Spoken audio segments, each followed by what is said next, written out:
좀 약간 터프한 치료인 발치도 할 수 있고, 사랑니.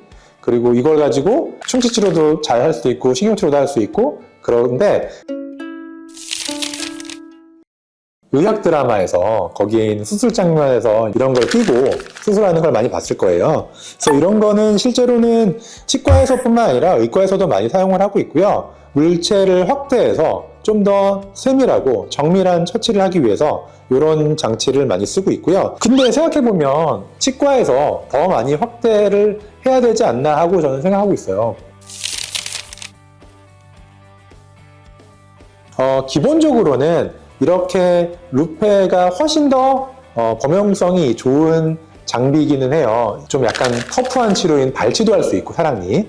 그리고 이걸 가지고 충치 치료도 잘 할 수도 있고, 신경 치료도 할 수 있고, 그런데 현미경은 그거보다는 조금 더 배율이 높아서 아주 세밀한 치료, 신경 치료, 그리고 아주 세밀한 심리 치료 에 활용을 하고 있기 때문에 현미경이 활용 용도를 측면에서 봤을 때는 훨씬 더 제한적이긴 하죠. 다만 그 배율이 워낙 파워풀하기 때문에 좀 더 강력한 확대를 원할 때는 현미경을 사용하기도 합니다. 근데 뭐 루페나 현미경이나 아직은 보급이 조금 부족한 부분이 있어서 아마 시간이 지나면 많은 치과에서 더 많이 도입해서 사용하실 거라고 저는 생각하고 있어요. 예전에 굉장히 유명한 신경치료 잘하시는 교수님은 현미경 없이도 신경치료 아주 잘하셨거든요. 이제 그걸 생각하면은 이 장비가 없으면은 치료가 안 된다라고 말하는 거는 무리가 있다고 생각하는데, 한편으로 말해서 나는 볼 수 없는데 그 볼 수 없는 레벨의 치료를 할 수 있느냐 하면 저는 그 부분에서 약간 회의적이기 때문에 저는 어떤 치료를 하기 위해서는 그래도 필요한 장비이다라고 말씀드리고 싶습니다.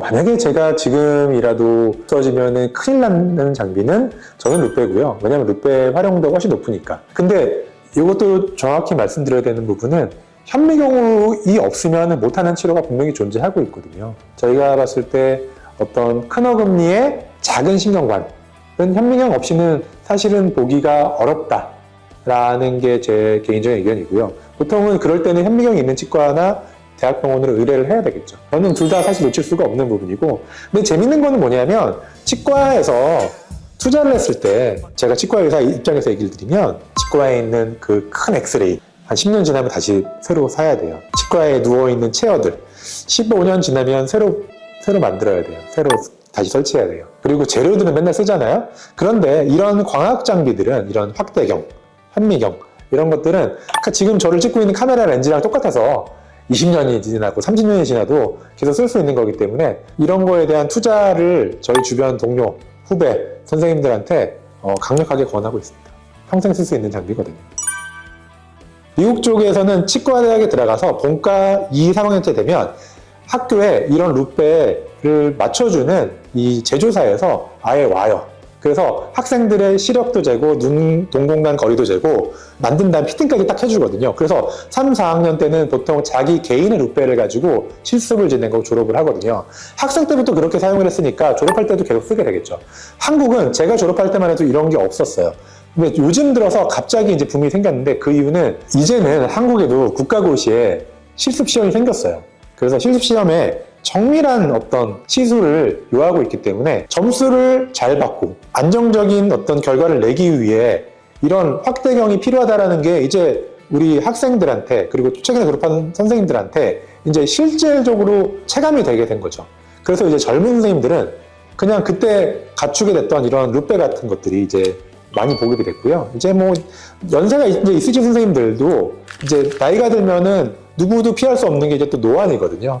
노안이 오면 노안을 또 극복하기 위해서 이런 확대경을 쓰게 되니까 우리나라도 이제 보급률이 쭉 올라갔습니다. 제가 개원했던 한 10년 전만 해도 그때 제가 현미경을 2대 갖고 있었는데, 그러면은 제가 있었던 그 지역에서 현미경을 가지고 있는 사람이 거의 저밖에 없는 그런 구조였거든요. 그럼 그때 현미경으로 치료를 받겠다고 멀리서 찾아오세요. 어떻게 알고 오시는지 막 멀리서 오세요. 근데 제가 현미경으로를 이렇게 보면 뭐 좋겠지만 어떤 경우는 현미경 볼 필요도 없는 치료가 있거든요. 그럼 환자분들이 굉장히 의아해하고 왜 현미경 안 봐주냐 이렇게 얘기하거든요. 그런데 현미경을 보면 전체를 보기는 되게 힘들고 되게 디테일한 걸 봐야 되거든요. 가령 사랑니를 빼야 되는데, 사랑니를 빼려면 사랑니를 이렇게 빼려면 이렇게 절개를 하고 치아를 깎고 이렇게 빼야 되는데, 뭐 적당한 배율이면 괜찮아요. 이런 루페 같은 배율은 괜찮은데 현미경으로 막 20배로 제가 사랑니를 뽑으면 어디가 어디로 가는지도 모르거든요. 막 칼이 막 입술을 찌르는지 뭐 알 수가 없어요. 그래서 사실 알맞는 도구를 적절한 적절한 곳에 써야 되는 거지, 현미경이 있다고 해서 이분이 모든 치료를 다 잘할 수 있는 그런 치과 의사다 이렇게 말하는 건 절대 아니다. 적절한 곳에 쓰기 위한 도구다. 그렇게 이해해 주시면 좋겠습니다. 네, 그러면 오늘 여기까지 하겠습니다. 끝!